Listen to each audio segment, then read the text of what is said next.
Beurre FM, 19h-20h, Time Sport, avec Bilal Nenman. On fait la bise à Bilal Nenman qui n'est pas avec nous mais qui devrait peut-être grosse pensée à Bilal. Voilà, dès qu'il peut, nous sommes avec monsieur Jamel Sanjak, le président de la Ligue de Paris-Île-de-France qui est avec nous et qui, voilà, on a plaisir avec Valentin et Vivien en attendant peut-être Odo Bellozzo de parler football avec lui. Président, comment allez-vous ? Moi, je vous repose une question. Comment allez-vous en cette période si particulière ? C'est une vraie période compliquée. Déjà, je vais bien, merci. Mes amis autour de moi et la famille vont bien, parce qu'il y a beaucoup de personnes qui sont touchées par ce Covid. C'est important de se rappeler qu'il y a des urgences ailleurs, il y a des priorités ailleurs. Et on peut effectivement être dans une bagarre, de campagne électorale pour un prochain mandat, mais il ne faut pas oublier effectivement que la santé est beaucoup plus importante. Donc j'espère que tous les gens que j'aime et tous ceux qui aujourd'hui font le football se portent bien. Ouais. C'est le plus important. Comment justement on gère la Ligue dans cette situation ? C'est pas simple, ça fait depuis 8 mois qu'on gère, j'allais dire, une situation complètement inédite. C'est une crise mondiale qui frappe aujourd'hui l'ensemble de l'humanité. C'est pas un terrain qui est inondé par une fuite d'eau, ou c'est pas des vestiaires qui n'ont pas été. Là, on est dans une crise mondiale où on est obligé, les uns et les autres, et notamment dans le football, de vivre au rythme des séquences que le gouvernement veut bien nous donner, des éléments qu'il nous donne, et on vit avec ça. On nous demande de pas ouvrir les terrains, on nous demande de pas ouvrir les vestiaires, on nous demande que les jeunes ne puissent pas jouer, que les adultes ne puissent pas jouer, que les gymnases sont fermés. Et donc face à ça, on ne peut que se plier aux décisions du gouvernement. On ne peut pas faire autrement. Donc on subit. La Fédé subit, les ligues subissent, les districts et ensuite les clubs. Et donc c'est nous qui sommes au contact des clubs. Et là, c'est vraiment une situation extrêmement compliquée. Depuis le mois de mars, on vit ça, une fin de saison hyper compliquée. Pour prendre des décisions, des bonnes, il n'y en a pas. Là, tout le monde le sait maintenant, il n'y a pas de bonnes décisions, il n'y a que les moins mauvaises. C'est-à-dire, essayons de trouver des points d'équilibre qui nous permettent que les clubs s'en sortent pas trop mal. Mais des bonnes nouvelles, il n'y en a aucune. Même si on est à l'approche de Noël, il n'y a pas de bonnes nouvelles. Là, tout ce qu'on espère pour cette fin de saison, cette fin d'année plutôt, c'est de souhaiter que le football reprenne en janvier, le 15, le 20 janvier. On aimerait bien, parce que ça nous permettrait de mettre en place l'ensemble des championnats avec des options. Il y en a deux options, parce que les gens attendent ça. Il y a l'option du championnat qui peut aller à son terme. Donc on recule la date de fin de saison. Au lieu de faire fin mai, ça sera fin juin. Donc ça nous laisse 5-6 semaines supplémentaires. Ou avec des play-offs et des play-downs, c'est-à-dire que vous faites les matchs allés et ensuite vous coupez en deux le groupe. Les 6 premiers, si c'est un groupe de 12, vont jouer la montée, et les 6 derniers vont jouer pour ne pas descendre. D'accord, et ça va être décidé quand ? Est-ce que vous avez quand même une idée malgré... Non, on a réduit les options, on n'en a que 2, mais ça dépend effectivement de la vie du virus. C'est pour ça que nous, on a été très pédagogue avec nos clubs en disant, il faut qu'on sauve notre football, c'est nous qui devons le sauver, c'est pas les autres. Et puis chacun, vous, moi, on est tous responsables. Porter des masques, les gestes barrières, on n'a pas arrêté de rappeler ça. Mais ça dépend pas de nous. Nous, le ministre arrive devant un micro, il dit pendant 3 semaines on ferme. Écoutez, il y a même pas plus de foot. Ils ont fermé les restaurants, ils ont fermé les bars. Il y a des entreprises qui meurent aujourd'hui.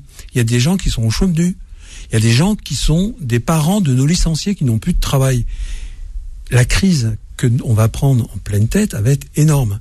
Donc, ça m'inquiète pour notre société, parce qu'on vit aussi, on n'est pas en suspension. Bien le football, vous le savez bien. Et reprendre le football, oui, mais j'aimerais bien qu'on reprenne notre vie sociale. Moi, je suis venu aujourd'hui aussi, c'est pour vous voir. J'en ai marre de parler avec des gens au travers des écrans d'ordinateur, de vous voir, d'échanger.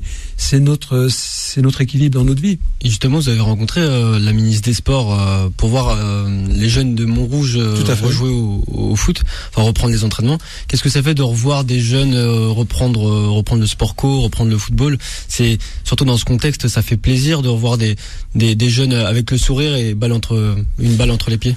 Nous, on s'est battu pour que les enfants reprennent. On comprenait pas pourquoi on les obligeait à aller à l'école, qu'on les obligeait à mettre un masque toute la journée à l'école dans la cour de récréation, et qu'on ne puisse pas ouvrir les écoles de football alors qu'on est en plein air. Ça, pour moi, il y a quelque chose qui m'échappe là-dessus. Et donc, on a bataillé. On a réussi à ce que les enfants puissent reprendre parce qu'il y a les enfants, mais aussi les éducateurs. Et il y a ce lien social entre le club et ses licenciés, mais aussi le club avec les autres clubs. Il y en a qui dépendent complètement d'un club et finalement c'est leur vie donc qui est en suspens. Écoutez, un enfant, moi je sais d'où je viens, un enfant qui est en bas de la cité ou dans son village, l'oisiveté n'est pas bonne conseillère. A besoin de liens sociaux, de rencontres. Il a besoin de se dépenser aussi. Il a besoin physiquement pour la santé. Et puis nous, on a besoin aussi de faire vivre ça. C'est cette puissance qu'est le football. C'est le football sur la planète entière. C'est le premier sport mondial. Et s'il est le premier sport, c'est pas pour rien. Et donc le fait de faire revenir les enfants dans nos clubs, ça fait revivre la structure, ça fait revivre les parents qui prennent leur voiture pour amener les enfants, ça fait revivre les éducateurs qui parlent entre eux avec une vie sociale au-delà des compétitions, parce qu'on n'a pas repris les compétitions. Et moi, sur le bord du terrain à Montrouge, sur le terrain avec la ministre, j'ai bien échangé avec la ministre pour lui vraiment la rendre encore plus sensible autour de ce football, l'école de football, mais aussi plus largement les adultes, et que il fallait faire confiance aux clubs. Les clubs, on a des protocoles sanitaires extrêmement drastiques. On leur a tout demandé à nos clubs. On leur a dit, il faut pas faire ça, ils ont dit, ok, on peut pas faire ça, ok. Et d'un seul coup, on leur a arrêté le football. Faites leur confiance comme nous, on leur fait confiance. Et on l'a vu à Montrouge, comment c'était super bien organisé, les distanciations étaient respectées, les mômes ont pu s'éclater, la ministre a pu échanger avec eux et comprendre dans les yeux d'un enfant qu'en fait, vous savez, un môme, il vient au football, personne ne le force à aller au foot.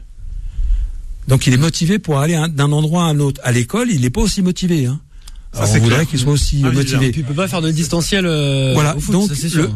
Et utilisons cette motivation pour travailler avec le môme, travailler sur ses motivations et puis lui apprendre quelques règles de base. En fait, le club de foot est le seul lieu aujourd'hui structurant, le seul lieu ouvert après 19h.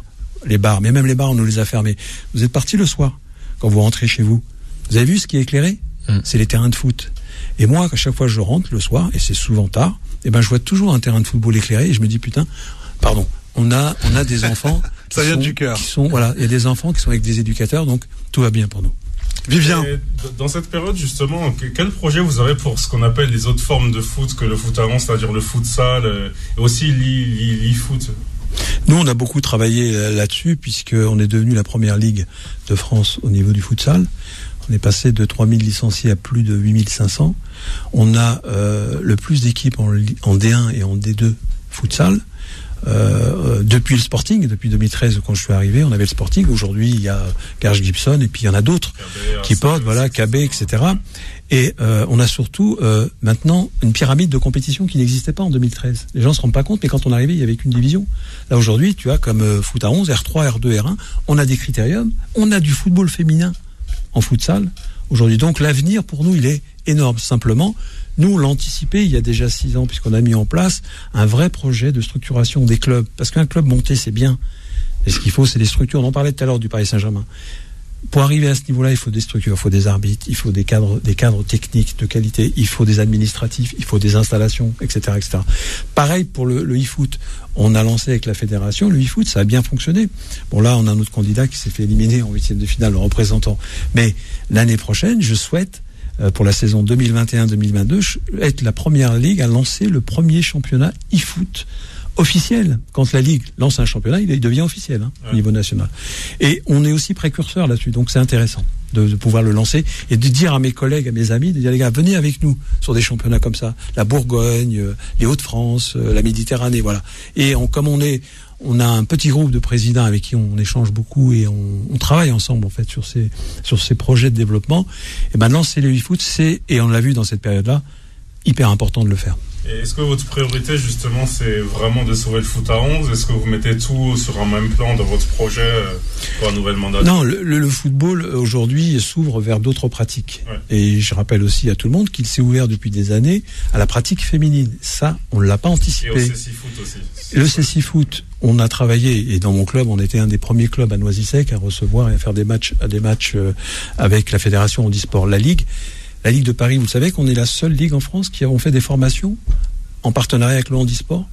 On a des formations brevet d'État qualifiantes On est la seule ligue à le faire. On espère que les collègues vont le faire. Ça reste un problème.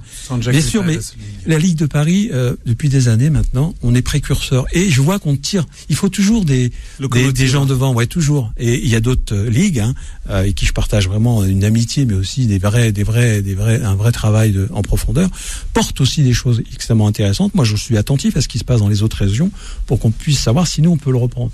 Mais sur ce domaine-là, tout ce qui est handisport, football féminin, en fait, toutes ces pratiques, le seul mot que j'ai à dire, c'est qu'il ne faut laisser personne sur le bord du chemin. Un mec qui aime le ballon, une fille qui aime le football, c'est à nous, responsables, de trouver les moyens qui puissent jouer au foot, qui peut pas payer sa cotisation, qui peut rien, qu'il ait un problème d'handicap. Il faut qu'on trouve le moyen qu'il puisse jouer au ballon. On aime trop ça, nous. On peut pas priver un enfant, une jeune fille, de jouer au football, c'est impossible. Et si on peut pas le faire dans un club, ce sera la Ligue qui le créera. Justement, est-ce que vous avez déjà une solution? On sait, vu la situation extrêmement compliquée en termes de licence, ça risque d'être peut-être onéreux pour certaines familles, par exemple. Bien sûr. Sais pas. Bien sûr que là, les clubs vont être frappés par une crise économique sans précédent.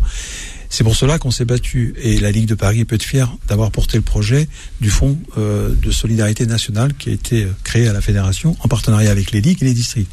C'est-à-dire une partie de la Ligue, une partie de la Fédé, une partie du district.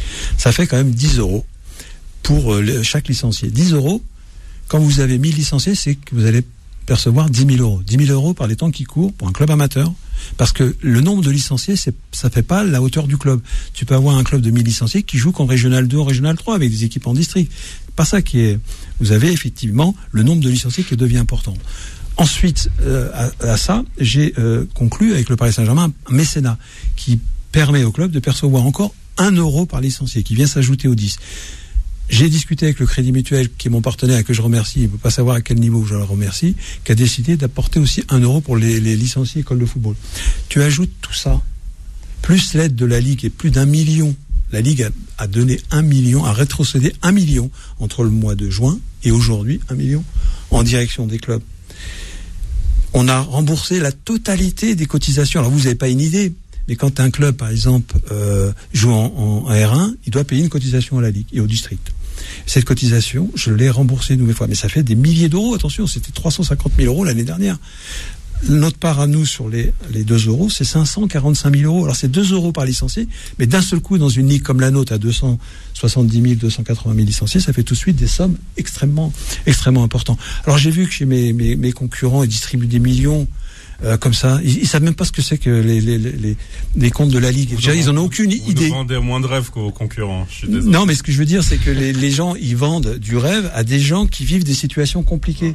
Profiter d'une situation où les gens sont en difficulté pour leur faire croire des choses, il n'y a rien de plus dramatique. Mais justement, c'est trop facile par de faire rapport ça. à votre mandat qui va se terminer, quelles sont les lignes, les grandes lignes de votre programme pour votre réaction? Les grandes lignes, c'est déjà de maintenir et de consolider ce qu'on a fait.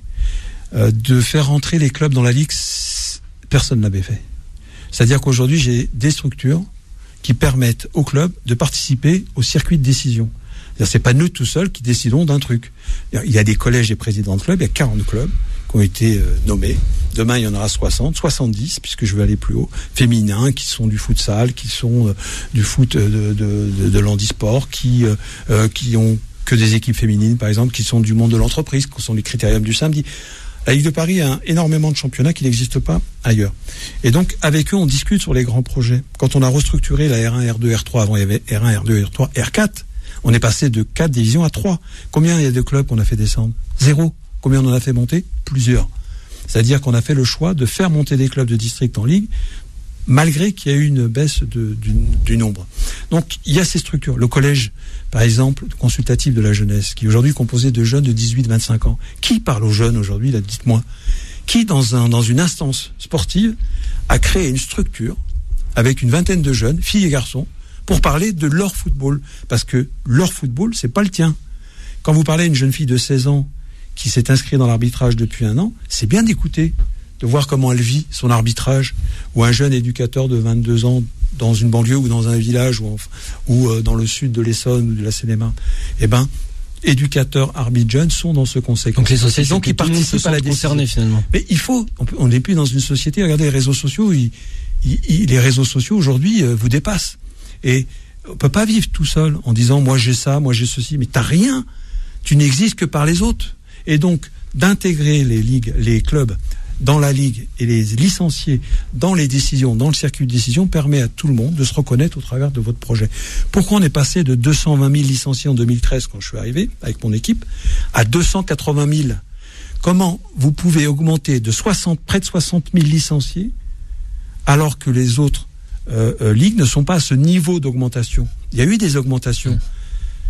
Un tiers des augmentations des licenciés féminines en France viennent de Paris-Île-de-France. Ce sont des chiffres, je suis désolé, ils sont titus mes chiffres, hein, mais c'est la réalité.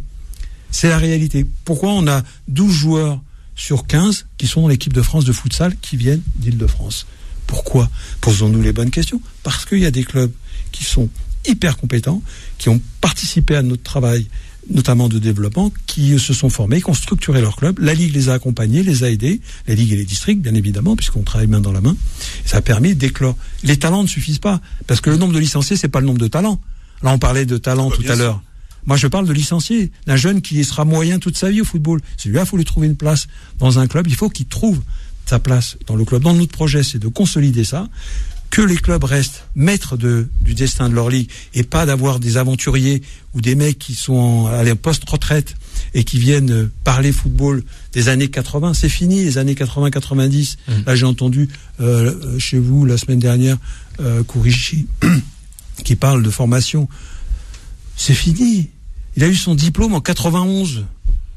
91, c'est 30 ans. Si j'ai des mômes aujourd'hui qui jouent au football, voilà, qui jouent au football, qui savent même, qui sont en fin de carrière, 30, 32 ans, qui ne savent même pas ce que c'est que les années 90. Donc aujourd'hui, nous, on a des éducateurs. Regardez Robert Mendy, ce qu'il fait au Muro. Voilà. Je veux pas parler de mon frère Noisy-Sec ou d'autres entraîneurs qui, ça fait 30, 35 ans, qui n'ont pas quitté le terrain. Tu peux être des années 90, mais si tu as participé à l'évolution du football, les jeunes d'aujourd'hui, vous le savez bien, sont plus ceux qu'on a, en tout cas pour mon âge, même si je suis pas très vieux, les jeunes d'aujourd'hui n'ont rien à voir le profil à ce qu'on a connu dans les années 80-90. Les formations, par exemple, les techniciens que j'ai à la Ligue, la vingtaine de techniciens, sont des techniciens de très haut niveau qu'on a, qui sont tout le temps en formation, à la fois dans leur propre vécu, mais aussi avec la DTN, etc. Donc ils se mettent au goût du jour à chaque fois. Et ces gens-là sont des professionnels de la formation. Eux sont des vrais formateurs.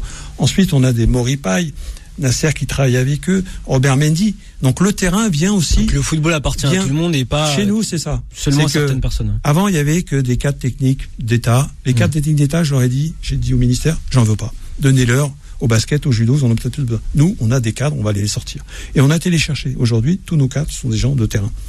Et en plus de ça, on rajoute des entraîneurs qui sont en activité dans les cursus de formation. C'est eux qui viennent sur les diplômes les plus importants, notamment quand on reçoit tous les professionnels. On a à peu près 5000 formations. 5000 formations par... Vous savez, 500 sessions. C'est énorme, la Ligue de Paris, c'est énorme. Attention, c'est sur le domaine de Morfondé, on appellera peut-être notre centre technique.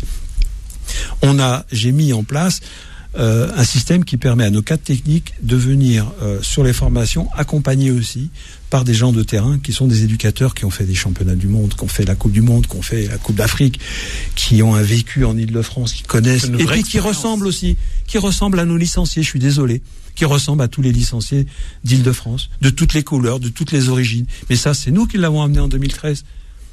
Le premier Antillais qui est arrivé, il est arrivé d'où? Il est arrivé nous. Première femme vice-présidente de la Ligue de Paris, première Ligue de France, 1919. Il n'y a jamais eu de femme. Nous, on a mis une femme vice-présidente. On en aura une autre après notre élection. Ça, c'est pas des mots, c'est pas des promesses. Il y a des réalités qui s'imposent. Là, aujourd'hui, on est en face à nous des gens qui promettent tout. À un moment donné, soit t'as un grand garçon en face et tu lis bien les programmes et tu dis mais. Là, on nous dit, la Ligue a 10 millions de budget, moi je vais redistribuer. Ce qu'ils savent pas, c'est que dans les 10 millions, il y en a 5 qui repartent. À la Fédé, à l'assurance et au district. Parce que si vous donnez pas l'argent au district, qu'est-ce qui se passe? Il n'y a plus de district. Et s'il n'y a plus de district, il n'y a plus de compétition départementale. Donc ces 5 millions, vous les voyez pas, c'est ce qu'on appelle des comptes à tiroir. Vous recevez la part des clubs et vous repartagez, ça s'appelle la redistribution. Donc la Ligue ne vit qu'avec 5 millions. 5 millions pour tout ce qu'on fait. Plus maintenant le domaine de Morfondé. Parlons du domaine, je ne sais pas si c'était une question que vous voulez dire ou je voulais que j'enchaîne. Allez-y. Le domaine qui est un centre technique, notre centre technique, première Ligue de France, pas de centre technique. Rhône-Alpes, 2e Ligue de France, pas de centre technique.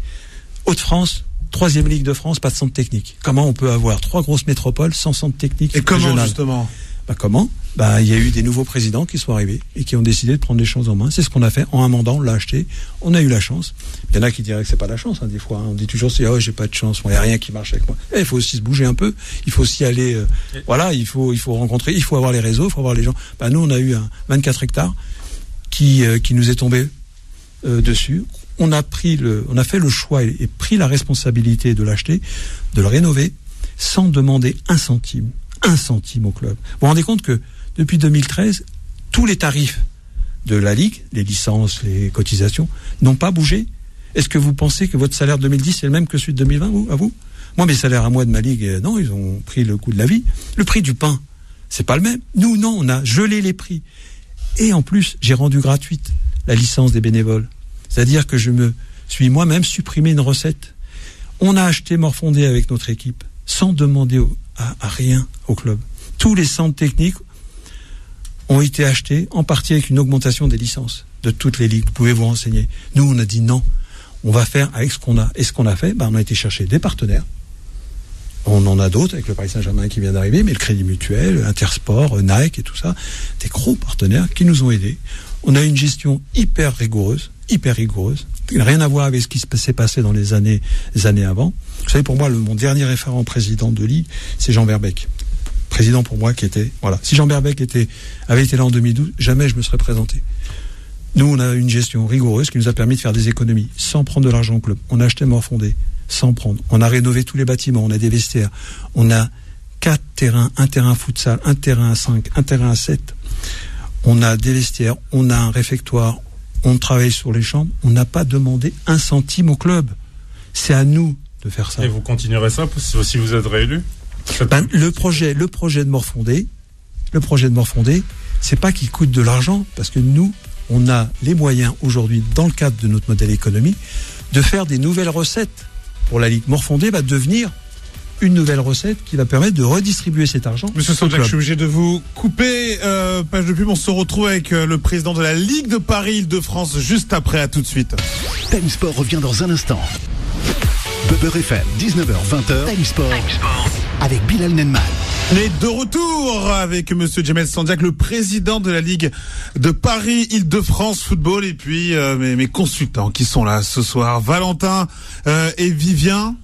On enchaîne. Ouais, moi j'avais une question sur un tout autre sujet, c'est la lutte contre le racisme. Là, on a pu voir beaucoup d'exemples ces derniers mois, que ce soit lors du match Paris-Marseille ou dans d'autres matchs. Et régionalement, j'aimerais bien qu'on m'éclaire comment on prend des décisions, parce que c'est vrai que c'est délicat, c'est pas du tout la même chose, parce qu'on met en avant le racisme dans le football médiatisé, mais comment se passe aussi le racisme dans le football régional, sur les terrains tous les week-ends? Alors ça va, nous, on est épargnés par ça en Île-de-France. Très sincèrement, ça existait avant que j'arrive, oui. Beaucoup de clubs quittaient, par exemple, la Ligue quand ils étaient convoqués en commission de discipline, par exemple. Je l'ai connu en Seine-Saint-Denis aussi, et t'entendais les gens dehors, quand ils parlent, c'est quand ils parlent après, ils parlent toujours après la commission de discipline, parce que c'est un coup de pression quand même devant les tribunaux. Ouais, c'est des racistes, j'ai pris 8 matchs parce que je suis noir ou parce que je suis un rebeu, c'est tout. Et moi, dans ma tête, quand j'entendais ça, je dis putain, si un jour je suis président d'une association, je mets des gens en face d'eux, les mêmes. Comme ça, c'est fini. Tu pourras plus avoir ça, parce que c'est souvent ça. Et nous, effectivement, on a des présidents de commission maintenant qui ont toutes les couleurs, qui sont les couleurs de la France et les couleurs de la francillie, comme j'aime bien le dire. Et là, j'ai entendu rien du tout. Et le mec, quand il prenait 8 matchs, parce que quand il prenait 8 matchs parce qu'il avait insulté un arbitre, par exemple, c'est qu'il pensait que lui, c'est parce qu'il était black ou parce qu'il était rebeu qu'il prenait les 8 matchs. Donc, la sanction n'était pas du tout comprise comme une sanction. Alors que maintenant, quand il prend les 8 matchs par Joël Montlouis, par exemple, qui est avocate et qui est président de la commission de discipline, il n'y en a aucun qui va dire c'est parce que je suis un tel ou un tel. Il prend la décision comme une sanction face à quelque chose d'irrégulier. Nous, chez nous, on n'a pas eu, j'ai jamais, depuis 2013, jamais eu un document ou un club ou un licencié qui nous écrit en disant j'ai eu quelqu'un m'a traité de sale machin ou de... Rien. C'est pour ça que quand j'échange, je suis à l'aise, parce que déjà celui qui fait ça en Île-de-France, il est très très mal boré. En Île-de-France, c'est compliqué. Il est très mal boré, même avec nous, parce que c'est un un de mes combats depuis de nombreuses années. Et croyez-moi, on ne laissera pas passer la moindre chose. Il y a d'autres problèmes que l'on rencontre, mais on échangera peut-être sur ce sujet-là, parce que moi, il n'y a pas de tabou avec moi. On peut parler effectivement de pédophilie dans certains clubs, et on a eu quelques exemples. J'ai été me porter, je vais dire, dans la brigade des mineurs, en disant que moi, je suis, en tant que président, disponible pour travailler avec eux là-dessus. Et m'associer au travail que la police pourrait faire dans ce domaine-là. On peut parler aussi du sexisme par rapport aux jeunes filles, l'homophobie aussi. C'est un sujet qu'il faut pas mettre de côté. Il faut en parler. Pourquoi le football est en plein dedans, surtout nous, on est le reflet de nos sociétés plus que n'importe quel autre sport. Justement, le sexisme, voilà, tout ce que l'on entend, voilà, les féminines, hein, ça monte en nombre de licenciés en termes de structure. On sent quand même qu'il y a un vrai gros travail à faire de la part. Il y a encore du travail à faire dans les clubs, mais je les sens très ouverts de plus en plus chaque année. On l'a vu, nous, la montée en puissance de 2013. On est à près de 20 000 licenciés avec les dirigeantes, c'est énorme. On arrive à 3 000 licenciés, t'en as 20 000. C'est l'accueil aussi des jeunes filles dans les clubs. Est-ce qu'on leur fait de la place pour un vestiaire? Est-ce qu'on leur fait de la place sur un terrain de football? Est-ce qu'on leur fait de la place tout simplement dans le club? Et souvent on entend c'est la part des clubs, on n'a pas de place, on n'a pas les créneaux. Est-ce que ça peut s'entendre? Non, ça peut pas s'entendre. C'est pour cela que j'ai rencontré Stéphane Baudet, qui est le président de l'AMIF, l'association des maires d'Île-de-France, parce qu'on a beaucoup de choses à se dire entre le mouvement sportif qu'est le football, hein, aujourd'hui, et les maires, qui sont nos premiers partenaires. Sans les mairies, on peut rien faire. Il y a un vrai travail pour effectivement faire de la place pour ces jeunes filles sur le terrain, mais aussi dans les instances. C'est-à-dire que quand on a mis une première femme vice-présidente, c'est plus qu'un symbole c'est un signal que je voulais envoyer au club en leur disant, regardez, il faut ouvrir aux filles. Ils nous apportent un éclairage complètement nouveau. Ils ont un autre angle de vue sur notre football. Et c'est important. On aime bien les avoir à la buvette, on aime bien les avoir comme secrétaires. Aujourd'hui, on a des femmes présidentes, on en a de plus en plus des femmes présidentes de clubs. Et par exemple, est-ce que vous êtes pour la discrimination positive, pour avoir peut-être plus de femmes ou plus de diversité dans les instances? On peut pas obliger, par exemple, de faire la parité complète dans un conseil d'administration, parce qu'il faut le nombre de femmes. On y vient, mais elle s'impose grâce à nos décisions à nous. Aujourd'hui, le fait de mettre 5-6 femmes dans le comité directeur, et notamment sur ma liste, alors j'ai vu qu'il y en avait d'autres qui l'ont fait, tant mieux, ça prouve qu'on a fait bouger les lignes. Mais elles vont venir, elles ont aussi besoin, d'être mises en avant, d'être dans des postes à responsabilité comme présidente de club, pour pouvoir après, puis il faut qu'elles le veuillent, venir dans une instance départementale ou régionale. Toutes les femmes ne veulent pas venir, elles veulent rester dans leur club, elles veulent s'occuper des enfants, elles veulent rester au secrétariat. Mais nous, notre rôle, c'est de leur permettre et de leur ouvrir des espaces dans les instances et dans les instances des clubs. C'est de sensibiliser les clubs à ouvrir leurs portes. Mais ça se passe plutôt très bien actuellement. Est-ce que la Coupe du Monde de football féminin a créé un impact et un mouvement en fait en termes de licenciés et dans d'autres domaines aussi? Alors peut-être que ça va pas faire plaisir à la fédération ce que je vais dire, mais pas en Île-de-France, puisque nous, notre montée en puissance, elle s'est faite depuis 2013. En fait, le nombre de licenciés, il est graduel chaque année. Il n'y a pas eu des pics parce qu'il y a eu une Coupe du Monde. Il y a eu des filles en plus, des jeunes filles, des grandes filles aussi qui sont venues au monde du football, qui ont été licenciées, mais c'est pas notable. Parce qu'un événement peut créer l'engouement autour de quelque chose. Bien sûr, nous on a pu fidéliser. Par contre, cet événement nous a permis de fidéliser les enfants. C'est-à-dire que vous avez des filles qui viennent une année qui arrêtent. Et là, grâce à la Coupe du Monde et aux événements qu'on a créés aussi, on a créé 2 tournois internationaux, en permettant à l'ensemble de nos filles au niveau départemental et régional de participer à ça. Il suffit pas, comme on fait un district, de faire un tournoi international en amenant des équipes sans faire jouer ces licenciés, c'est-à-dire qu'ils viennent regarder. Nous, on a dit non, ils vont pas regarder, ils vont être actrices, ils vont jouer, ils vont arbitrer des matchs internationaux. Et ça, on l'a fait. Donc, par rapport à cette montée en puissance, on l'a anticipé, mais c'est pas fini. Hein. Je vais vous confirmer que les filles dans le football, les gars, c'est pour la vie. Faut pas croire qu'elles viennent. Moi, je les ai vues autour d'Estaing. Comme nous, quand on était petits, avec un ballon sous le bras, où ils jonglent derrière le but. Comme nous, quand on était petits, il y avait un match de foot. On jonglait à l'entrée du stade. Comme nous. Elles sont dans le foot. Le football est à tout le monde. Maintenant, il n'y a plus rien. Voilà. Maintenant, c'est terminé. Elles ont leur place. Comme nous, il n'y a pas de savoir s'il en faut 20%, 25%. Elles viennent comme elles viennent, qu'elles amènent leurs copines. En tout cas, nous, on est prêts à toutes les recevoir. Revenir à la situation que l'on connaît, est-ce que vous êtes inquiet sur l'avenir de nos clubs franciliens? Peut-être des clubs qui risqueraient de fermer boutique? Je ferai tout ce qui est en mon pouvoir, mais ça, ils le savent, les clubs, ils me connaissent là-dessus. C'est une vraie inquiétude que ça n'arrive pas. Ça n'arrive. Je laisserai personne mourir. Et par rapport au club, non, ce que je veux dire, c'est que c'est pas que des problèmes financiers, c'est aussi les soutiens vis-à-vis des municipalités, c'est les soutiens avec leurs partenaires. C'est ça aussi qu'ils attendent de la Ligue. C'est que si un club a besoin de moi début janvier pour aller parler avec le maire, je serai disponible pour aller parler avec le maire. Mais bon, je vois les choses plutôt positivement avec le travail qu'on a fait. On a mis de l'argent sur la table pour amortir le choc. Ce qu'il faut, c'est relancer la machine. Pourquoi j'ai voulu et j'ai décidé au comité directeur, alors qu'on est en campagne, en général on ne fait plus rien en campagne. Moi j'ai décidé d'autoriser les clubs à mettre en place les plateaux des 6-9 ans. Pourquoi ?